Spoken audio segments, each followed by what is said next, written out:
Hello, welcome to Fusion Academy. Fusion Academy के YouTube platform पर आप सभी का स्वागत है। हम लोग आज सामान्य विज्ञान से कुछ महत्वपूर्ण प्रश्न करेंगे, जिसमें पहला क्वेश्चन है थायरॉक्सिन है। थायरॉक्सिन क्या है? थायरॉक्सिन एंजाइम है, हार्मोन है, विटामिन है, या इनमें से कोई नहीं? तो थायरॉक्सिन हार्मोन है। ठीक, आगे बढ़ते हैं। सोनार को अधिकतर प्रयोग में लाया जाता है डॉक्टरों द्वारा, अंतरिक्ष यात्रियों द्वारा, नौ संचालकों द्वारा, इंजीनियरों द्वारा। तो नौ संचालकों द्वारा प्रयोग में लाया जाता है।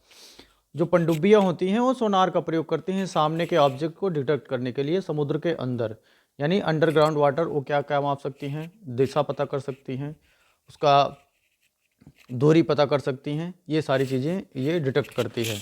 आगे बढ़ते हैं। कीटाणु कोशिका किस प्रक्रिया द्वारा बनती है? तो कीटाणु कोशिका मिटोसिस, क्रॉसिंग ओवर, मियोसिस या ओव्यूलेशन? तो मियोसिस द्वारा बनती है। तो ऑप्शन सी करेक्ट है। आगे बढ़ते हैं। हीलियम के नाभिक में क्या क्या होते हैं? आपको पता है नाभिक जो परमाणु नाभिक होता है तीन तत्वों से मिलकर बना होता है, इलेक्ट्रॉन, प्रोटॉन और न्यूट्रॉन। तो नाभिक के अंदर प्रोटॉन और न्यूट्रॉन होते हैं। ऑप्शन दो करेक्ट। और इलेक्ट्रॉन क्या करता है? चारों तरफ घूमता रहता है, जिसपे निगेटिव चार्ज होता है। और प्रोटॉन न्यूट्रल रहता है और न्यूट्रॉन पे पॉजिटिव चार्ज रहता है। आगे बढ़ते हैं। पौधे के किस भाग में हल्दी प्राप्त होती है? तो पौधे का कौन सा भाग जो हल्दी देता है, कौन सा भाग होता है? जड़ होता है, यानी जो जड़ होता है वही हल्दी प्राप्त होता है वहाँ से। आगे बढ़ते हैं। मनुष्य के लिए ध्वनि का स्तर है, तो मनुष्य के लिए ध्वनि का स्तर क्या हो सकता है?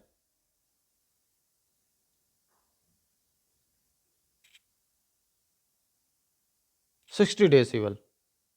तो मनुष्य के लिए ध्वनि का स्तर 60 डेसिबल होता है। आगे बढ़ते हैं।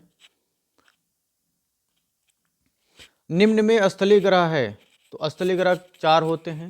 चार पार्थिव ग्रह होते हैं, चार जोवियन ग्रह होते हैं। पार्थिव ग्रह वही स्थलीय ग्रह जो पृथ्वी के समीप पाए जाते हैं, जैसे बुध, शुक्र, पृथ्वी तक स्थलीय ग्रह है। उसके बाद जोवियन ग्रह है बृहस्पति, शनि, अरुण और वरुण।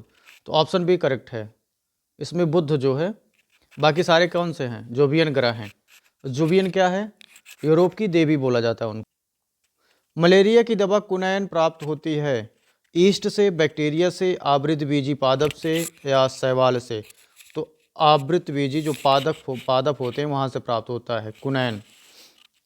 कुनैन की छाल जो होती है वही होती है दवा मलेरिया की।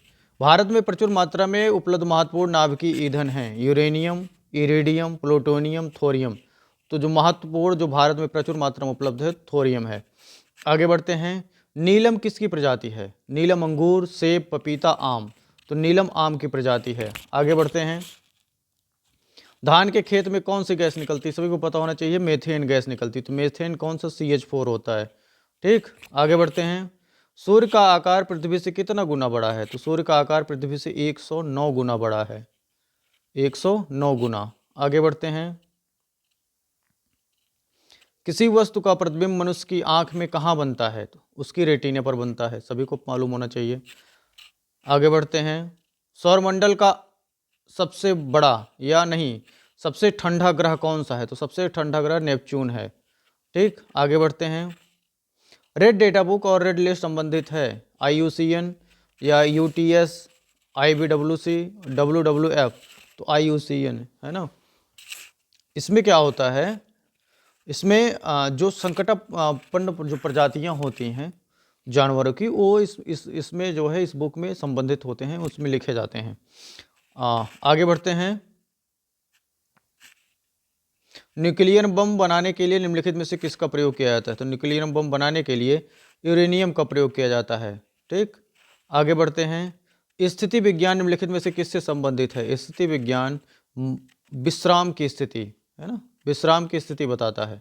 आगे बढ़ते हैं। एनीमोमीटर से निम्नलिखित में से किसका मापन किया जाता है? पानी के बहाव की गति, पानी की गहराई, पवन का वेग और प्रकाश की तीव्रता। यानी पवन का वेग जो है एनीमोमीटर से पवन का वेग मापा जाता है।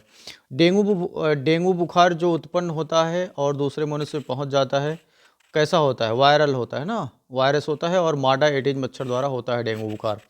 मोस्ट इंपॉर्टेंट है, वायरस के थ्रू होता है और एडिज माजा मच्छर होती है उसी से होता है। आगे बढ़ते हैं। निम्नलिखित में से कौन सा सांप जहरीला नहीं है?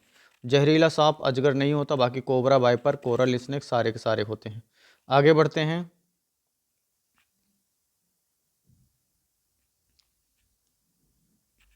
ओके, वीडियो देखने के लिए बहुत बहुत धन्यवाद आप सभी का।